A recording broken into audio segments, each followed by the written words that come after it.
பிரபல நடிகர் மற்றும் இயக்குனரான ராஜ்குமாரன் அவர்கள் பவித்ராவிற்கு ஹெல்ப் பண்ணியிருக்காரு அப்படிங்கிற மாதிரியான தகவல் தான் சமீபத்தில் கிடைச்சிருக்கு. அது என்ன அப்படிங்கிற கம்ப்ளீட் டீட்டெயில் தான் இந்த ஒரு வீடியோவில் நம்ம பார்க்க போகிறோம். சரிகமப நிகழ்ச்சி ரொம்பவே சூப்பராக போய்கிட்டு இருக்கு. அண்ட் இந்த வாரம் பார்த்தீங்கன்னா டெடிகேஷன் ரவுண்ட் போய்கிட்டு இருக்கு. இந்த வாரம் இனியா அவர்கள் அவங்க அப்பாக்காக பாடல் பாடுறதாக இருந்துச்சு. அதனால அவங்களோட அப்பாவும் அம்மாவும் இந்த ஒரு நிகழ்ச்சிக்கு வந்திருந்தாங்க. அந்த நிகழ்ச்சியில் அவங்க பாடி அதுக்கப்புறம் ராஜ்குமார் மற்றும் தேவயானி இவங்களாம் அவங்க பொண்ணுக்கு முத்தம் கொடுத்து அந்த எபிசோடே ஒரு மாதிரி ஹோல்சமாக இருந்துச்சு அப்படின்னு தான் சொல்லணும். அண்ட் இந்த ஒரு நிகழ்ச்சி குறித்து அதுக்கப்புறம் ராஜ்குமாரன் அவர்கள் ரொம்ப எமோஷனலாக நிறைய விஷயங்கள் பேசியிருந்தாரு. குறிப்பாக இந்த நிகழ்ச்சி சாமானிய மக்களோட குரலாக இருக்குது, நிறைய பேரோட திறமையை வெளில கொண்டு வந்திருக்கு, இதே மாதிரி நீங்கள் நல்லது பண்ணுங்க. அதுவும் குறிப்பாக இந்த ஷோவில் பவித்ராவெலாம் வந்து ரொம்ப நல்லா பண்ணிட்டு இருக்காங்க, அவங்க அந்த சீசனில் ஜெயிக்கணும்னு நான் பர்சனலாகவே வேண்டிகிட்டு இருக்கேன் அப்படிங்கிற மாதிரிலாம் சொல்லியிருந்தாரு. அண்ட் இதெல்லாம் முடிச்சதுக்கப்புறம் அந்த ஷூட்டிங் முடிச்சதுக்கப்புறம் பவித்ரா அவர்களை கூப்பிட்டு ராஜகுமாரன் அவர்கள் பேசியிருக்காரு. நீங்கள் ரொம்ப சூப்பராக பாடிட்டு இருக்கீங்க, இந்த சீசன் வந்து எனக்கு ரொம்பவே பிடிச்சிருக்கு, அதுக்கு மிக முக்கிய காரணம் உங்களோட பாட்டு தான். அண்ட் எல்லா எபிசோடையுமே மறக்காமல் உங்களுக்காக நான் பார்த்துருவேன், இதே மாதிரி தொடர்ந்து நீங்கள் சூப்பராக பாடிட்டு இருங்க. உங்களோட ஹஸ்பண்ட் உங்களை விட்டு பிரிஞ்சு போயிட்டாரு, உங்க கூட இல்லை அப்படின்லாம் நினைக்காதீங்க, அவர் எப்போதுமே உங்க கூட ஒரு நிழலாக இருந்து உங்களை கைட் பண்ணிகிட்டே இருப்பார். உங்களுக்கு என்ன ஹெல்ப்னாலுமே மறக்காமல் இந்த அண்ணங்கிட்ட கேளுங்க. எங்கள் வீட்டில் கூட எல்லாருமே உங்கள் ஃபேன் தான், தேவயானியாக இருக்கட்டும் மினியாவாக இருக்கட்டும், தொடர்ந்து வந்து உங்களை பற்றி நிறைய விஷயம் சொல்லிகிட்டே இருப்பாங்க. நீங்கள் பாடினது பிடிச்சிருந்துச்சு, நீங்கள் பட்ட கஷ்டம்லாம் சொல்லுவாங்க.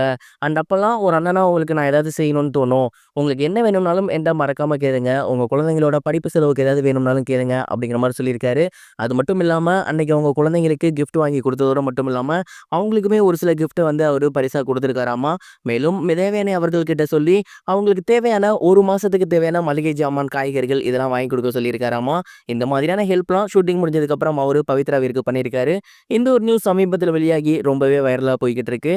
நீங்கள் இதை பற்றி என்ன நினைக்கிறீங்க? மறக்காமல் கமெண்ட் பாக்ஸில் ஷேர் பண்ணுங்கள். இது ஒரு புறம் இருக்க, நடிகர் அப்பாஸ் அவர்கள் 12 வருடம் கழிச்சு மறுபடியும் தமிழ் சினிமாவில் ரீஎன்ட்ரி கொடுக்க போறாரு அப்படிங்கிற தகவல் வெளியாகி சோசியல் மீடியாவில் பயங்கர வைரலாக போய்கிட்டு இருக்கு.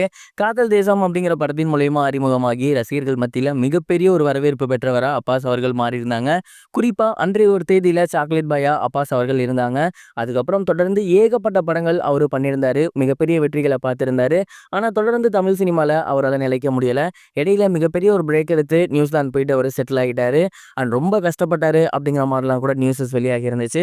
இந்த ஒரு நிலையில் கிட்டத்தட்ட 12 வருடம் கழித்து மறுபடியும் அவர் தமிழ் சினிமாவில் ரீஎன்ட்ரி கொடுக்க போறாராமா. குறிப்பாக ஜிவி பிரகாஷ் அவர்கள் நடிக்க போகிற ஒரு படத்தில் அவர் வில்லன் கேரக்டர் பண்ண போறாராமா. அண்ட் அந்த படத்துக்கான பூஜை இன்னைக்கு காலையில் ரொம்பவே சூப்பராக நடந்திருக்கு. கௌரி அவர்கள் இந்த படத்தில் ஹீரோயினாக நடிக்க போகிறாங்க. கண்டிப்பாக இந்த படம் ரசிகர்களுக்கு மிகப்பெரிய அளவில் பிடிக்கும் அப்படின்னும், இந்த படத்தில் மூலயமா அப்பாஸ் அவர்களோட ரீஎன்ட்ரிக்கு அப்புறம் நிறைய படங்கள் அவர் தமிழ் சினிமாவில் பண்ணுவார் அப்படிங்கிற மாதிரி எதிர்பார்க்கப்படுது. அப்பாஸோட ரீஎன்ட்ரி பற்றி நீங்கள் என்ன நினைக்கிறீங்க? மறக்காமல் கமெண்ட் பாக்ஸில் ஷேர் பண்ணுங்க. இது வரைக்கும் கனெக்டிங் டிவிக்கு சப்ஸ்கிரைப் பண்ணனா மறக்காமல் சப்ஸ்கிரைப் பண்ணிக்கங்க. உடனடி அப்டேட்ஸ் பெறுவதற்கு நோட்டிஃபிகேஷன் பெல்லையும் கிளிக் பண்ணிக்கங்க.